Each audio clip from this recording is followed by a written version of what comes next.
పర్వాలేదు, సౌండ్ వస్తుందంటే ఉంచేద్దాం. అందరికీ నమస్కారం. నిన్ననే చంద్రబాబు నాయుడు గారు, పవన్ కళ్యాణ్ గారు కలిపి ఒక ఉమ్మడి మేనిఫెస్టో రిలీజ్ చేయడం జరిగింది. దానికి ఒక ప్రజాగళం అని పేరు పెట్టారు. అసలు ఈ ప్రజాగళం చూస్తూ ఉంటే ఆంధ్ర రాష్ట్ర ప్రజలందరూ కూడా కళ్ళు విప్పారి ఆశ్చర్యంగా చూస్తూ ఉన్నారు. ఎందుకంటే ఇది ప్రజాగళం కాదు, ప్రజాగరళం. ఇది ఎమ్మగలం అంటే బాగుంటుందేమో అని నేను భావిస్తూ ఉన్నాను. ఎందుకంటే అలవి కానీ ఆ హామీలు, అబద్ధాలు మొదటి పేజీ నుంచి చివరి పేజీ వరకు ఇందులో ఉన్న సంగతి మన అందరము చూసాం. గతంలో 600 హామీలు ఇచ్చి అందులో 10% కూడా నెరవేర్చకుండా అవే కనుక అన్ని హామీలు ఇస్తే ప్రజలు నమ్మరని చెప్పి ఇప్పుడు 177 హామీలు వీళ్ళు ఇవ్వడం జరిగింది. ఇవన్నీ కూడా మోసపూరిత హామీలు అనే విషయం రాష్ట్ర ప్రజలందరూ కూడా తెలుసుకున్నారు.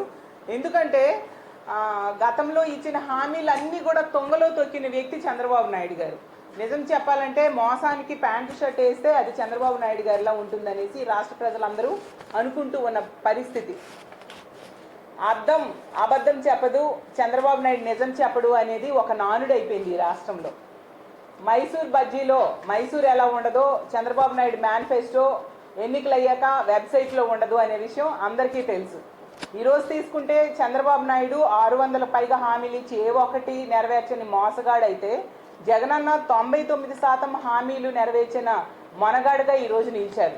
జగనన్న తాలూకా అభివృద్ధి విలేజెస్లో కనిపిస్తే చంద్రబాబు నాయుడు అభివృద్ధి గ్రాఫిక్స్లో కనిపిస్తూ ఉన్న పరిస్థితి మనం చూసాం. అలాగే చంద్రబాబు నాయుడు తాలూకా విజన్ టెలివిజన్లో ఉంటే జగనన్న విజన్ విలేజెస్లో ఉన్న పరిస్థితి మనం చూసాం.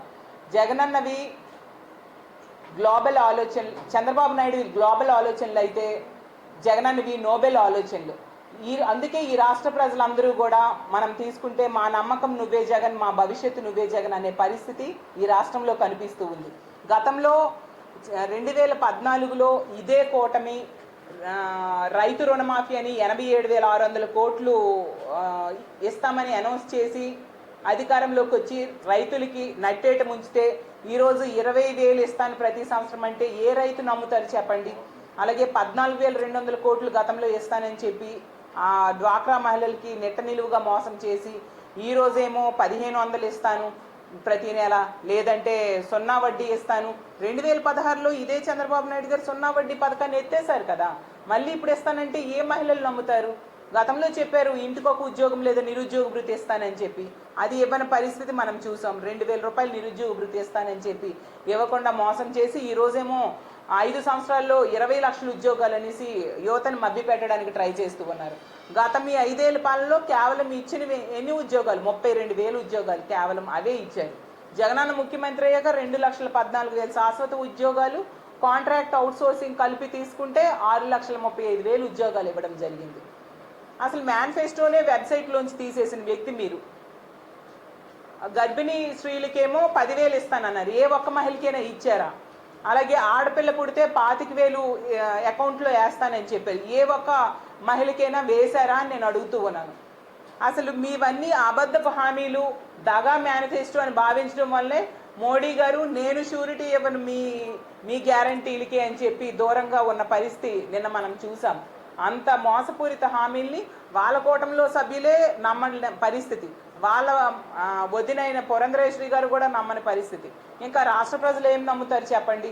అలాగే తీసుకుంటే ఒకవేళ ఈ మేనిఫెస్టోని నమ్మి ఈ కూటమిని కానీ నమ్మి ఓటేస్తే ఇప్పుడున్న పథకాలు ఏవి కూడా అమలు కావు అనేది చెప్పకనే చెప్పారు ఆ మేనిఫెస్టోలో. ఈరోజు ఇంగ్లీష్ మీడియం విద్య గురించి దీనిలో ప్రస్తావించలేదు, అలాగే బైలింగ్వల్ టెక్స్ట్ బుక్స్ గురించి మాట్లాడలేదు, అలాగే గోరుముద్ద పౌష్టికాహారాన్ని ఇచ్చే గోరుముద్ద గురించి మాట్లాడని పరిస్థితి మనం చూసాం. అలాగే ట్యాబ్స్ ఇస్తున్నారు ఈరోజు, వాటి గురించి కూడా మాట్లాడలేదు. నాడు నేడు ద్వారా స్కూల్స్ అభివృద్ధి చేస్తామని కూడా చెప్పని పరిస్థితి. అంటే అవన్నీ కూడా ఎత్తేస్తారు అని చెప్పకనే చెప్పింది ఈ మేనిఫెస్టో.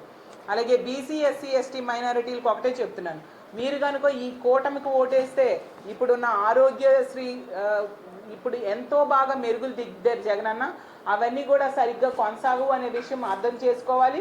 అలాగే 17 మెడికల్ కాలేజీలు కట్టిస్తూ ఉన్నారు జగనన్న, అవి కూడా పూర్తి చెయ్యరు ఈ కూటమి వాళ్ళు అనే విషయం అర్థం చేసుకోవాలి.